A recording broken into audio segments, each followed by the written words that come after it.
मी कोल्हापूर गगनबावडा महामार्गावर बालिंग्याजवळ उभा आहे। माझ्या मागच्या बाजूला बालिंगा आहे आणि या बाजूला दोनवडे आहे। त्या दोन गावाच्या मध्ये भोगावती नदीवर जो पूल आहे त्या पुलाजवळ मी उभा आहे। यासाठी उभा आहे की शक्तीपीठ महामार्ग जो जाणार आहे तो पूर्वेकडून येऊन या बाजूला असणाऱ्या कनेरी मठाला जोडणार आणि तिथून तो बुदरगडच्या दिशेने जाणार, परंतु बुदरगडहून कनेरी मठाहून ज्योतिबाला जोडणारा एक उपशाखा या रस्त्याची निघणार आहे आणि ती दऱ्याचे वडगाव, नंदवाड, बालिंगा म्हणजे इथं येणार आणि इथून पारडी, खुर्द, नेतवडे, केरली आणि त्या बाजूला असणाऱ्या त्या ज्योतिबा डोंगरावर हा जाणार। आता हा सारा परिसर आहे तो सगळा सखल आहे। या पूर्वेकडून पश्चिमेकडे भोगावती नदी येते, जी चिखलीला गेल्यानंतर तिचं रूपांतर पंजिंगेमध्ये होतं।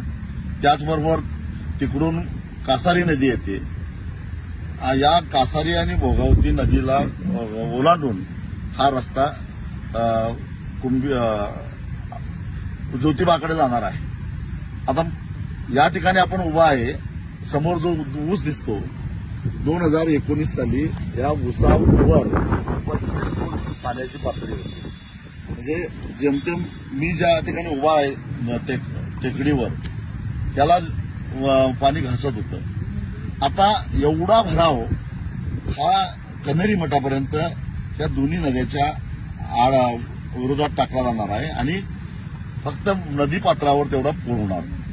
ह्याच्यापेक्षाही महत्वाची गोष्ट म्हणजे ह्या महामार्गाला जेव्हा हा शक्तीपीठाची उपशाखा ओलांडेल, खालून जाऊ शकत नाही कारण नदीपात्र आहे, गाळाची जमीन आहे, म्हणजे तिथे एक उड्डाणपूल होणार।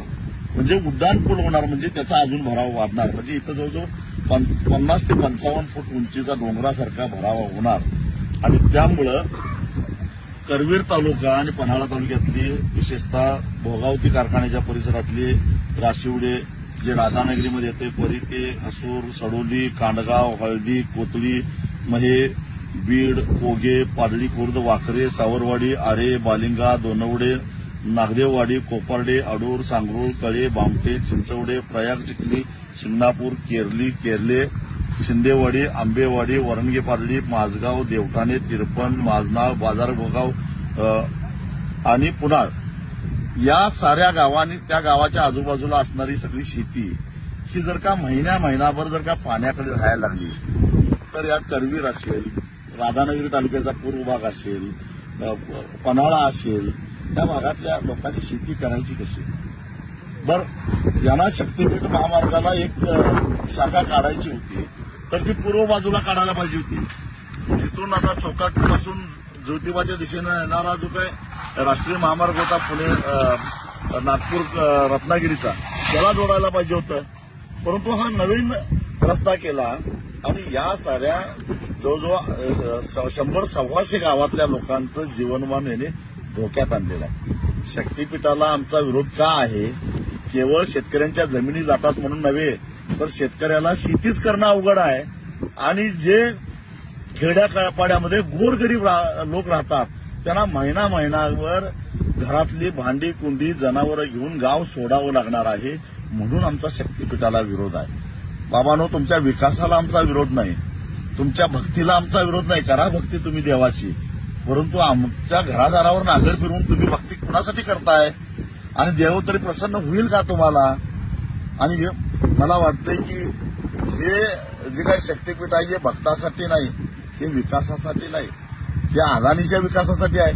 आम्हाला माहिती आहे अदानीनं गडचिरोलीतल्या आदिवासींना हुसकावून जवळजवळ 2000 हेक्टर जमिनीतून त्यांना हुसकावून लावलं, तिथलं जंगल तोडलं, तिथं जी त्याची अदानीची खाण आहे त्या खाणीतलं खनिज शक्तीपीठ महामार्गानं वेगानं गोव्यात अदानीच्याच मालकीच्या असणाऱ्या बंदरावरून परदेशात निर्यात करायचा आहे। म्हणून अदानी नावाचा एक दारिद्र्य रेषेखाली असणाऱ्या माणसाची गरिबी हटवण्यासाठी या साऱ्या लोकांना संकटात टाकता काय, त्यांचं वाटोळं करताय काय? देवेंद्र फडणवीसांना माझा एवढाच प्रश्न आहे।